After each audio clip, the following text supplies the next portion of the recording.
নমস্কার বন্ধুরা, হিএনকে চ্যানেলের পক্ষ থেকে তোমাদের সকলকে স্বাগত। আশা করছি তোমরা সবাই ভালো আছো, আমরাও ভালো আছি। এখন বাজে 8:30। আমি এই ব্লগটা স্টার্ট করলাম। সকালবেলা তোমাদের কাছে আসতে পারিনি, কারণ আজকে আমি একটু দেরি করে ঘুম থেকে উঠেছি। তোমাদের দাদা অনেক ডেকেছে, মানে আমি উঠতে পারিনি কেন কি জানি। কালকে রাত্রে ঠিক মতো ঘুমোতে পারিনি, তাই একটু রাত হয়েছে ঘুমোতে ঘুমোতে। মানে কি আমার একটা অস্বস্তি হচ্ছিল। তা বন্ধুরা, তোমরা ভিডিওটা স্কিপ না করে পুরোটা দেখো। দেখলে আশা করছি তোমাদের ভালো লাগবে। ভালো লাগলে লাইক, কমেন্ট আর প্রচুর প্রচুর বন্ধুদের কাছে শেয়ার করে দিও। আর বন্ধুরা, এইখানে খটখট আওয়াজ হচ্ছে, কারণ দাঁড়াও জানলাটা, এই সামনে একজনের বাড়ি হচ্ছে, ওই জন্য না কাঠের আওয়াজ হচ্ছে। মানে ওরা বাটাম ঠিক করছে, ওরা ঢালাই হবে ওদের, ওই জন্য মাঝে মাঝে ড্রিল মেশিনেরও আওয়াজ হয়। ওই ওদেরই বাড়িতে সেই রড কাটে না, রড কাটার ওই ড্রিল মেশিনের আওয়াজ হচ্ছে।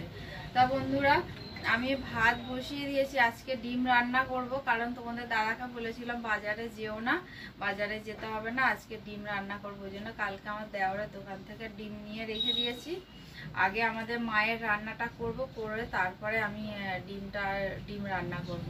তাহলে বন্ধুরা চলো, আমি কি সবজি আছে বের করি, সবজি দেখি কিছু আছে নাকি ফ্রিজের মধ্যে, থাকলে তাহলে সেই বুঝে রান্না করতে হবে।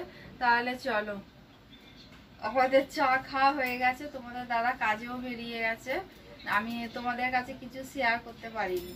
তাহলে চলো বন্ধুরা, আজকে দেখি ইচ্ছা আছে একটু ঝুলটা ঝাড়বো, কারণ সোমবারে আমাদের দোকান পুজো হবে, রাখি পূর্ণিমার দিন। তাই জন্য একটু না আমার নিজের ঘরটাও তো পরিষ্কার করতে হবে। পা ভেঙে যাওয়ার পর থেকে, ওই পায়ের আঙুলটা ভেঙে যাওয়ার পর থেকে না ভয়ে আমি মানে ঝুল টুল ঝাড়তে পারিনি। ভয় বলতে কি, মানে যদি পায়ে লেগে যায়, আমার পায়ে তো লেগে যাচ্ছেই, পা আমার নেই। ডাক্তার বলেছিল পায়ে চাপ দেবেন না, বেশি করবেন না, পরিশ্রম করবেন না, তাহলে পায়ে চাপ পড়বে। কিন্তু আমার সংসারে আমাকে করতেই হবে, কিছু করার নেই। আর আমার দরজার কোণগুলোতে আমার পায়ে বেশি লাগছে, লেগে লেগে পায়ের পুরো ব্যথা হয়ে আছে। তাও ওষুধ খাচ্ছি দেখে ব্যথাটা কম আছে। তাহলে চলো বন্ধুরা, আমি ফ্রিজ খুলে দেখি কি আছে, সেই বুঝে রান্না করব। কালকে তো বলেছি ঢেঁড়সের ঝাল হবে, কিন্তু ঢেঁড়স কতগুলো আছে সেটাই হলো কথা। তাহলে চলো,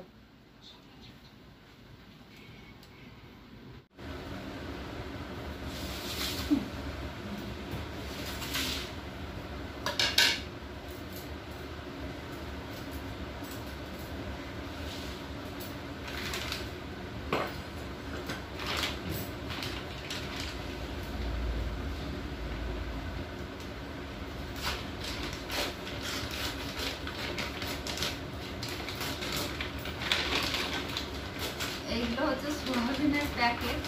এটা একটু কেটে যদি আমি আনাজ কাটার জন্য করি ভালোই হয়, কারণ এর আগেও করেছিলাম একটা, কারণ ওইখানে পড়ে গেছে, ওই জন্য না মানে করতে পারলাম না। তো সেটা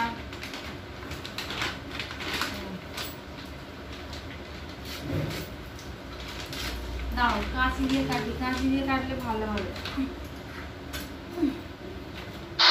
বন্ধুরা, এটা সোয়াবিনের প্যাকেটটা না কেটে নিলে পরে ওইখানে আনাজ যখন কাটা হয় তখন পেতে নিলে পরে তাহলে আর মেঝেটা অপরিষ্কার থাকে না।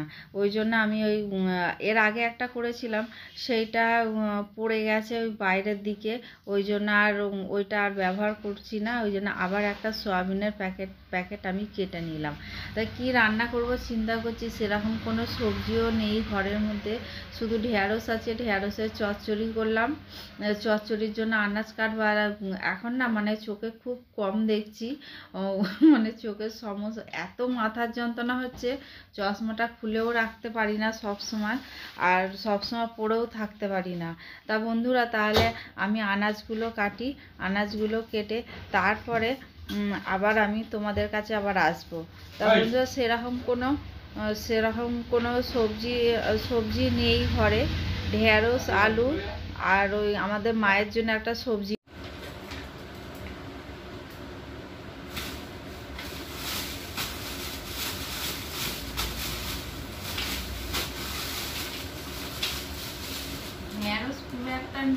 অল্পই আছে, শুধু ঝাল করবো ঢেঁড়সে।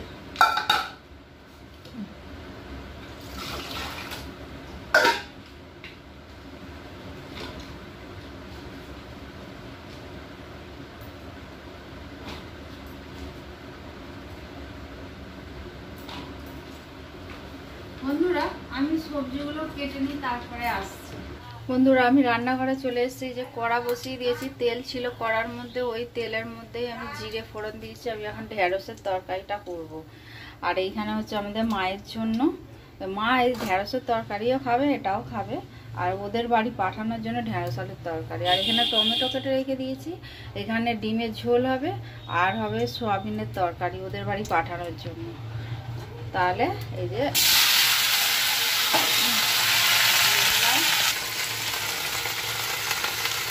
বন্ধুরা, এই যে আমি এখন ঢেঁড়সের শুধু ঢেঁড়সের ঝাল হবে বসিয়ে দিয়েছি।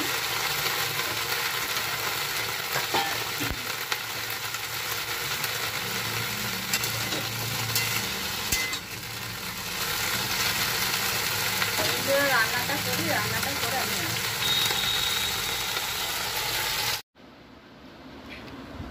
বন্ধুরা অনেকক্ষণ পর আমি তোমাদের কাছে আসলাম।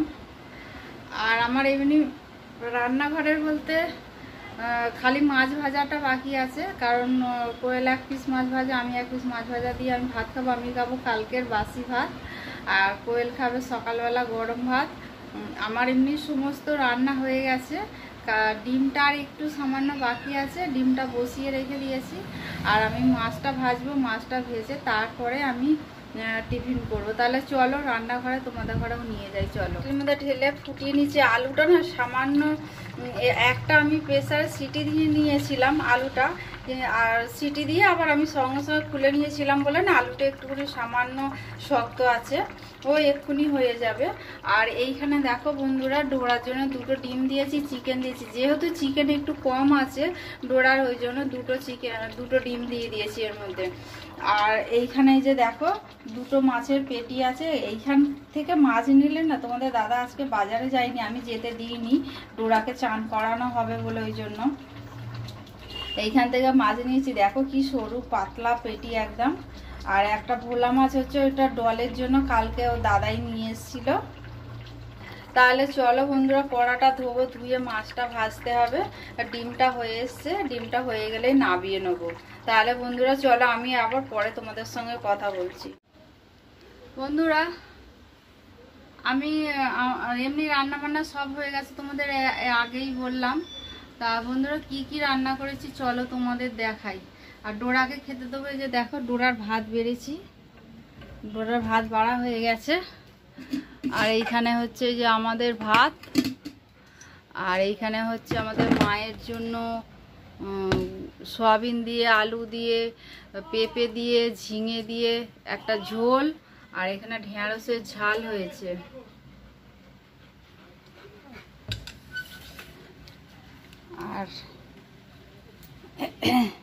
আর এইখানে এই যে ডিমের রসা, বাবা কি গরম।